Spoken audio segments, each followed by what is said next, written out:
Thomas Gale's retirement party, April 15th, 6 p.m. The invitation arrived at the end of March. The envelope was a pale cream color, addressed in the familiar round handwriting of my aunt, Hilary. The wording was simple and formal, but inside the envelope, there was also a personal letter from her. Dear Tracy, I hope you're doing well. I'm writing to you about your father's retirement party. As you know, I'm the only one in the family who stayed in touch with you. 15 years is a long time.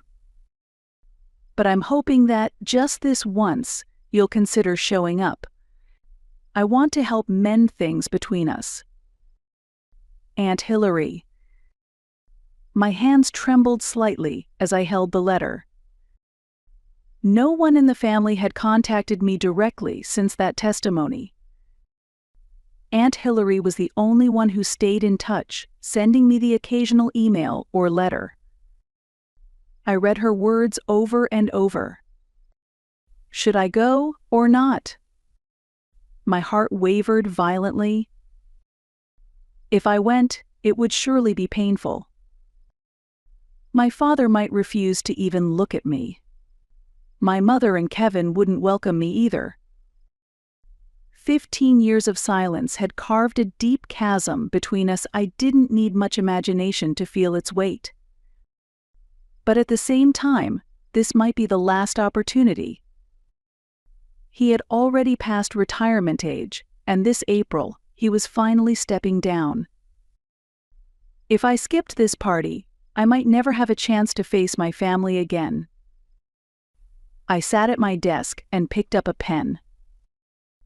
I intended to write a letter declining the invitation, but my hand wouldn't move. Why should I keep running away? I hadn't done anything wrong. I testified for the sake of justice, and I've been walking my own path ever since. Hilary's words echoed in my mind. I want to help mend things.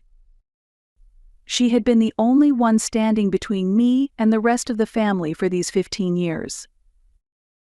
I couldn't just ignore her request. Just one more time. I whispered to myself. One more time I'd try to face my family. And even if that truly marked the end of our relationship, at least I could say I tried. The next day, I wrote her a brief reply. Dear Aunt Hilary, thank you for your letter.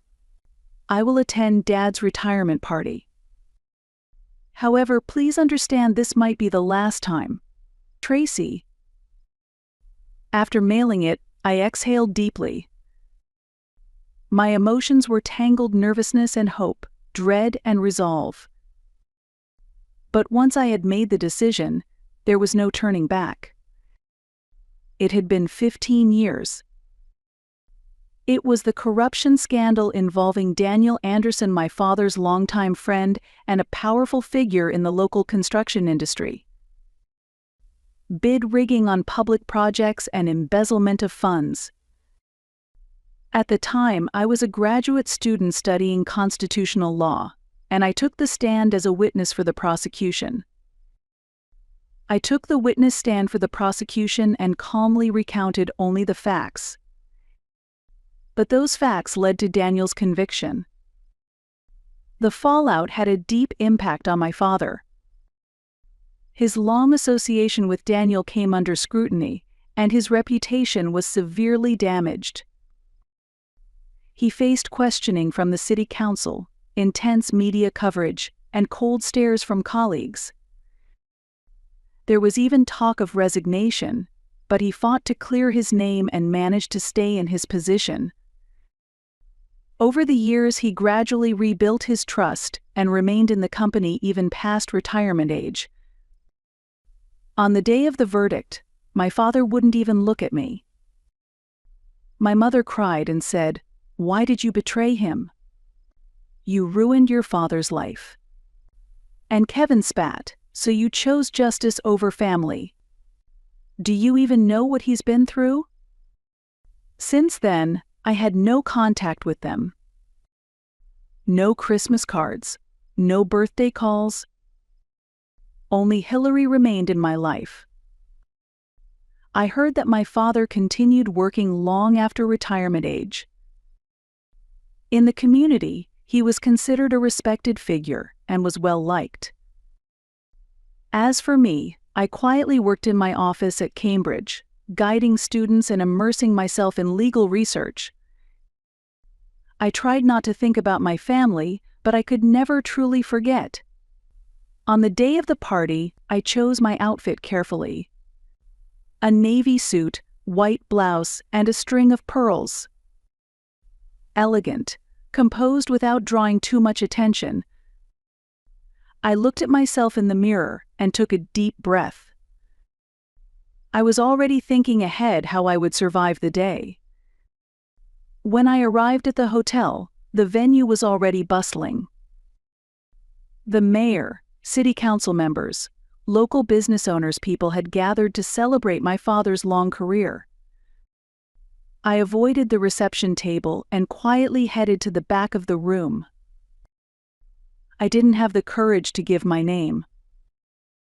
I wanted to stay invisible, like an uninvited guest. That's when Kevin spotted me. He had been chatting with some friends, but his face went pale the moment he saw me. "Tracy?" He walked over, disbelief written all over his face. "What are you doing here?" It had been 15 years since I last saw my brother, and he had grown into a completely different man. I had heard from Aunt Hillary that Kevin was now working as a doctor. "Kevin," I said quietly. Just then, our mother appeared behind him. The moment she saw me, she froze. The glass in her hand trembled. "Tracy," her voice quivered. "Why? Who?" People around us were beginning to notice the tension. I could hear whispers. "Who is she? Mr. Gale's daughter? I haven't seen her in years." Panicked, my mother grabbed my arm. "We can't talk here. Come this way." She and Kevin led me to a quieter corner of the venue. A few people watched us, but thankfully, it seemed my father still hadn't noticed I was there. "Who invited you?" My mother asked in a hushed voice, filled with confusion and a trace of anger. "Aunt Hillary," I replied. Kevin let out a sharp sigh. "Of course. Aunt Hillary always has to meddle." "Kevin." My mother cut him off, then turned back to me. "Tracy, your father doesn't know you're here. If he sees you..." "It'll be a disaster, right?" I said with a wry smile. "So I'm still the unwanted guest." Her expression twisted with unease. 15 years had carved deep lines into her once beautiful face. I could still see the woman I remembered, but now she looked tired, worn down by time. "Tracy, please, I'm begging you. Leave before your father sees you. Today is important." I was speechless. After 15 years, the first thing my mother said to me was, "Leave." At that moment, Aunt Hillary appeared. "Tracy?" I turned to find her standing there, concern etched into her face. "Aunt Hillary." "You really came," she said, taking my hand gently. "But..." She glanced at my mother and brother's tense expressions and quickly understood what was happening. "Hillary, why did you bring Tracy here?" My mother asked in a low voice. "You know what Thomas would." "That's exactly why." Hillary cut her off. "It's been 15 years. How much longer are we going to live like this?" Then she turned to me and said firmly, "Tracy, your father is stubborn. But you have every right to be here. This is your family's gathering, too." My mother and brother looked thrown off. To them, I was no longer family. But Hillary didn't see it that way. And I knew if my father saw me, he would most likely kick me out on the spot. I was an uninvited guest, trying not to breathe too deeply. Still, a part of me was glad to see my family again, even if they didn't welcome me. And then, "What's all this commotion?" We turned. Standing there was my father. His expression froze the moment his eyes met mine. "Tracy."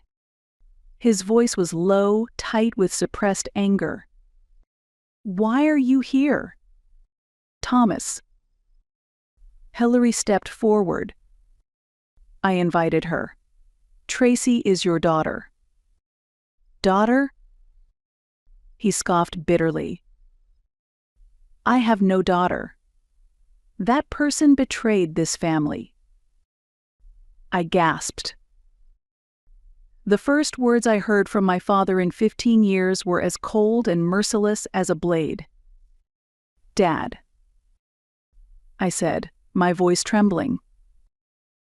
"Don't say another word. You have no reason to be here." My father raised a hand, silencing me.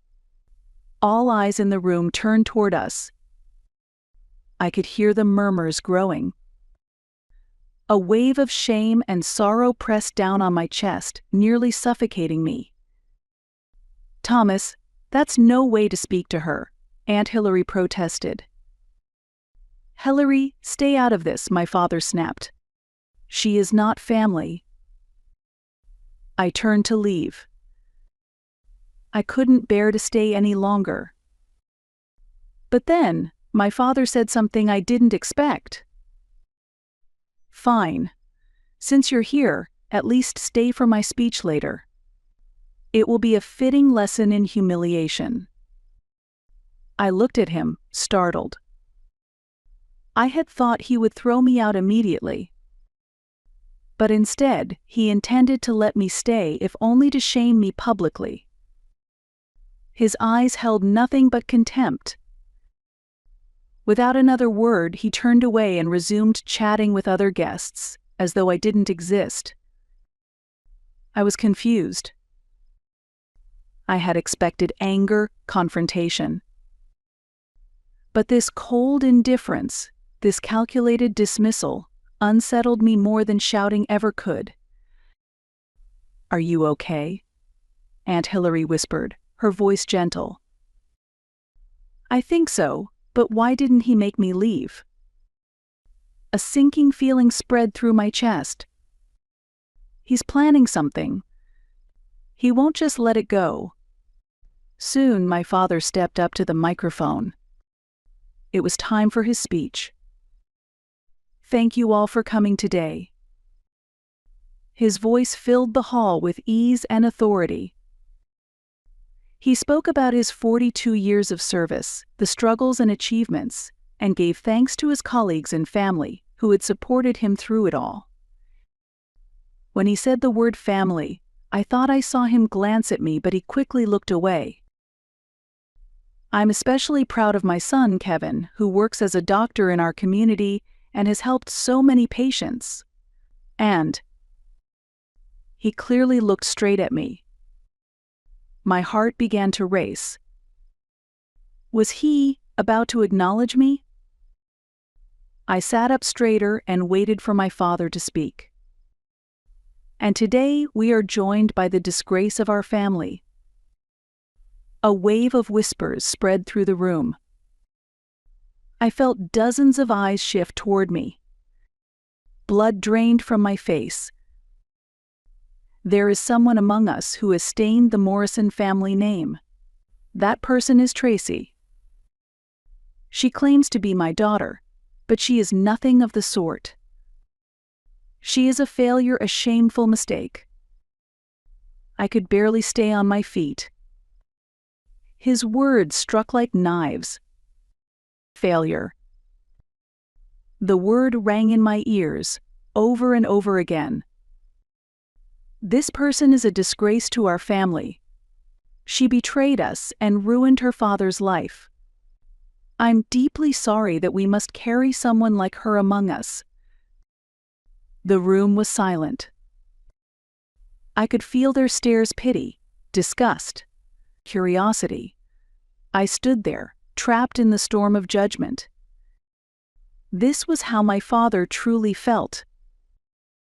He seemed indifferent at first, but maybe that was all part of his plan. And now, he had humiliated me in front of them all.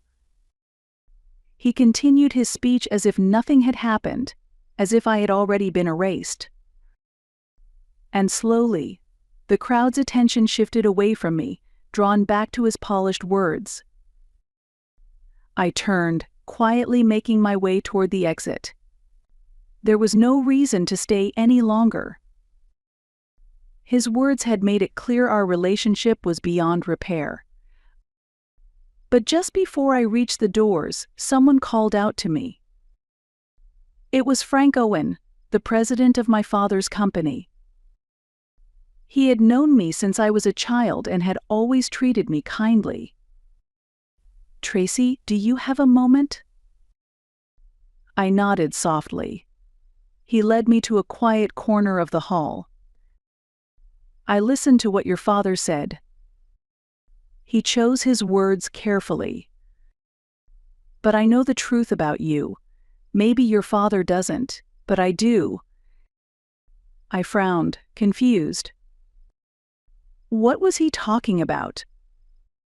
"You're a professor at Harvard, aren't you? Constitutional law." I stared at him, stunned. How did he know that? "My son's in law school. He talks about you a lot. You're well-known, Professor T. Gale."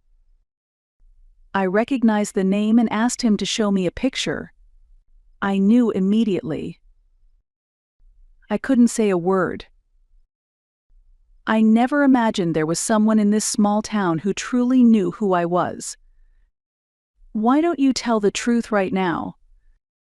Frank gently grasped my arm as he spoke. "Your father deserves to know who you really are. There's no reason to wait until tomorrow." I hesitated. "But, Tracy, you've suffered enough for 15 years. You don't need to carry this misunderstanding any longer." His words gave me the push I needed, and I took a deep breath. Maybe it was time to stop hiding. I had been rejected by my father, abandoned by my family. But that didn't mean I had to deny my own worth. I had worked relentlessly for the last 15 years. I turned back to the hall. My father stood surrounded by people, still smiling, still basking in admiration. I gathered all my courage and began to walk toward him. "Dad." My voice echoed through the hall. His smile faded. The conversations around us came to a halt. "You're still here? I thought you had left," he said coldly. "You spoke about me," I said, my voice trembling. "You called me a failure." "That's right. You're the disgrace of this family," he said without hesitation. The crowd murmured again. People began to gather around us. Frank stepped forward, standing beside me. "Thomas," he said, calmly but firmly. "You truly don't know who your daughter is, do you?" "What are you talking about, Frank?" My father scowled. "Your daughter is a professor at Harvard University. She's a nationally recognized expert in constitutional law." A stunned silence fell over the hall. My father's face turned pale. My mother let out a faint gasp. "That's ridiculous," my father muttered. "There's no way this child is a professor at Harvard. You must be mistaken." I'm not mistaken, Frank said, turning to me. Tracy, would you show him? I reached into my handbag and pulled out my business card. Printed clearly on it. Dr. Tracy Gale, Professor of Constitutional Law, Harvard University. I handed it to my father. His hand shook as he took it. This must be fake, he said. But his voice had lost its conviction. I took out my phone and opened the Harvard University website. My faculty profile was displayed: photo, biography, and credentials. Do you still not believe me? I asked quietly. I teach constitutional law at Harvard. My research is used in law schools across the country. Still, my father shook his head stubbornly. This is a fake, he insisted. Anyone can make a fake website. Anyone can print a business card. More murmurs from the crowd. Confusion and discomfort spread among the guests. Frank stepped forward again. Thomas, what are you saying? Do you really believe this is fake? Of course it is. My father raised his voice. There's no way she could be a Harvard professor. I don't know what kind of trick you're trying to pull here, but I won't be fooled. Guests exchanged uncertain glances. They were clearly unsettled by the scene unfolding. Frank didn't flinch. Thomas, the only reason you can't accept this is because you don't want to. But this is the truth. Your daughter is a Harvard professor. Shut up, my father roared. Don't you dare lie to me. Then, from the back of the room, a young man stepped forward. It was Frank's son. Dad, let me speak, he said. She is my professor. There's no mistake. My father's face drained of all color. I looked at him and spoke calmly. Why is it so hard for you to accept that I've succeeded? He had no words. But I could see it in his eyes, a storm of emotions swirling beneath the surface. With a trembling voice, my father said, "That can't be." I took a step forward. You call the evidence fake. Are you afraid of the truth? His face contorted. If you've really become someone so accomplished. If so, then what? Then it means I was wrong. It means that I made a mistake when I abandoned you during that trial. The room fell into even deeper silence. His confession laid bare the truth he had hidden even from himself. 15 years ago, when you testified, I cared only about protecting my own position. I didn't want to believe you were doing the right thing, because if I did... His voice cracked. Then I'd have to admit I was the kind of father who threw his daughter away to save himself. So I convinced myself you were wrong. That you were a failure. That way, I could keep pretending I was the victim. My mother gasped softly. Kevin stood frozen, disbelief written across his face.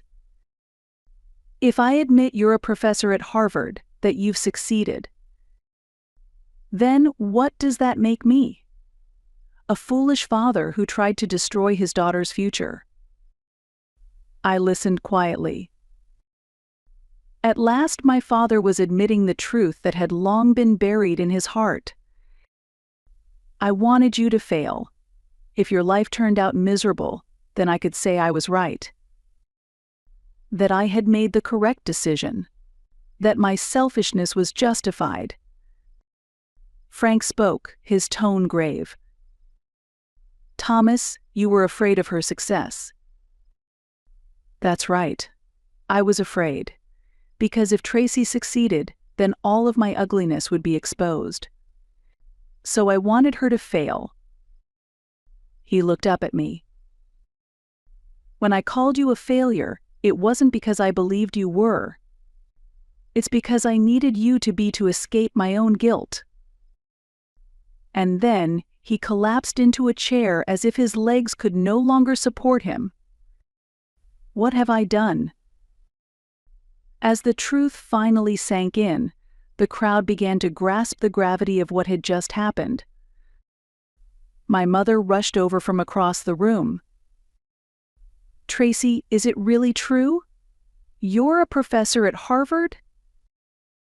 Yes, Mom, I said quietly.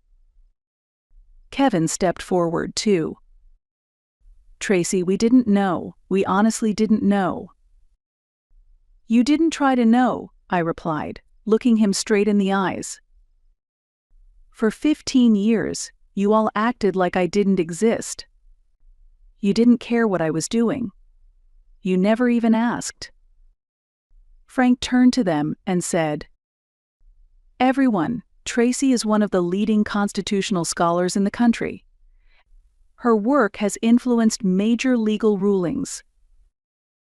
You didn't know it, but she's been doing incredible things. Finally, my father looked up. Tracy, I'm sorry, truly. Do you think a simple apology is enough? I stood up slowly. For 15 years, I was invisible to this family. Do you have any idea how painful that was? My mother took a step toward me, but I raised my hand to stop her. You can't expect me to forgive everything right now. I need time. Frank spoke gently. Tracy, I understand how you feel, but families make mistakes. What matters is what they learn from them. I took a deep breath. A heavy silence filled the room. No one had words. Then I said softly, Dad, I didn't live my life just to earn your approval. But at the very least you need to know the truth. I am not a failure. And with that, I turned and walked out. The night air brushed my cheeks as I stepped outside. There was a sense of release but also a deep sadness. I didn't know yet if things with my family would ever be repaired. A week had passed since I returned to Cambridge. Every day I received emails and calls from my family. At first I ignored them, but over time I noticed the tone of their messages began to change. The first apology came from my father. Tracy, I'm truly sorry for what happened the other day. For years I made you out to be the villain just to protect myself. I didn't even know how much you had accomplished, and I hurt you based on my own assumptions. I want to apologize from the bottom of my heart. Then my mother reached out. Tracy, this is Mom.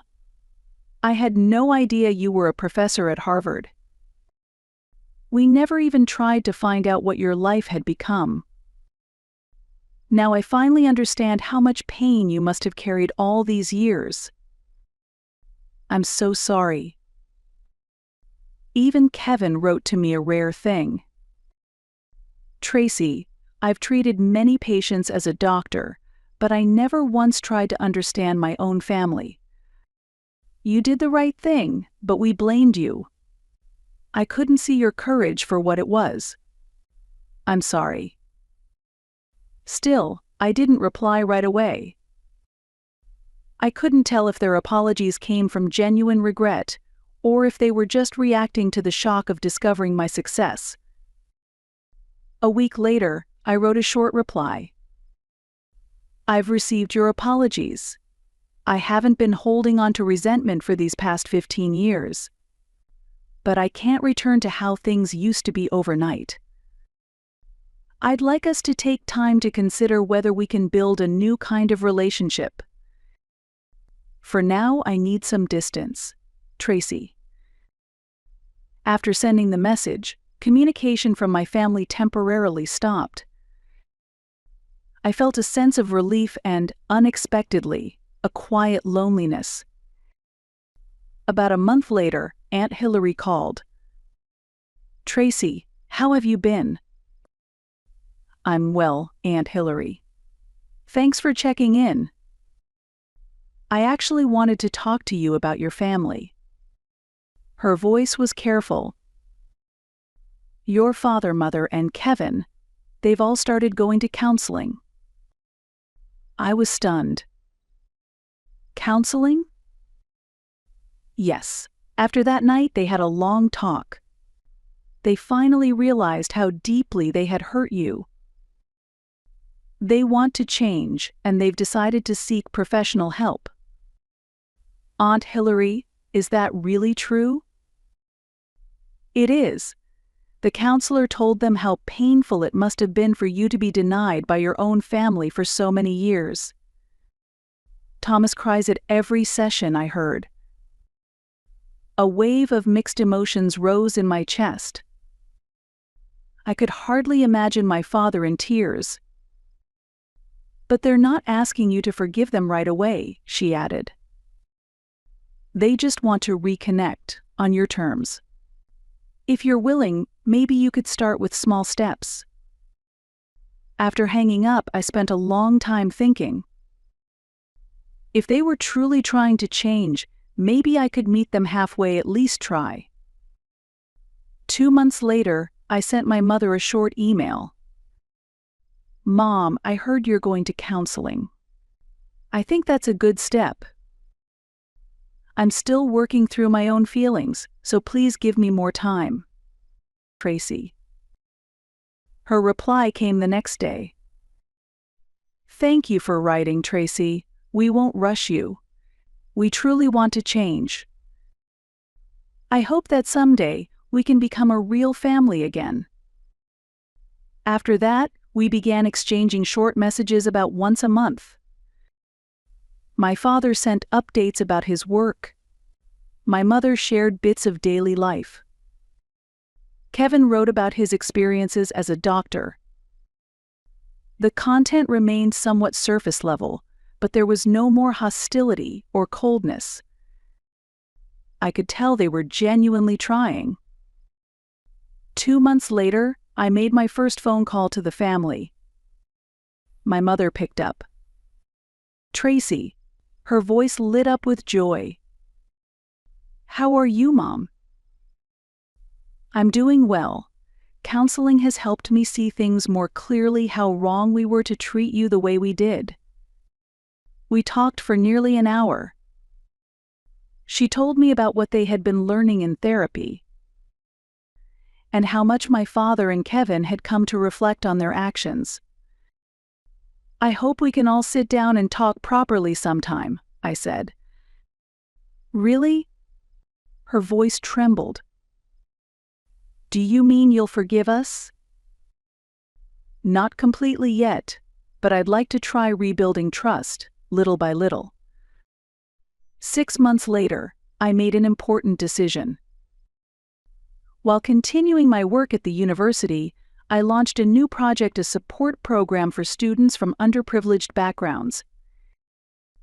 It was a program designed to offer scholarships and mentorship to students who aspired to attend law school but had been forced to give up their dreams due to financial hardship. When I discussed the idea with Professor Susan, one of my colleagues, her eyes lit up. "That's incredible. But why this, all of a sudden?" I paused before answering. "Because I know what it feels like to be misunderstood, to feel completely alone. And I want to support kids who are in that same place. Your story is becoming someone else's strength." Through this project, I met many young people. Some were carrying pain from families that couldn't, or wouldn't, understand them. I taught them that their worth isn't defined by how others see them. And now, I continue to reflect on my own family. I still can't fully forgive them, but I can acknowledge their effort to change. What kind of relationship we'll have in the future, I still don't know.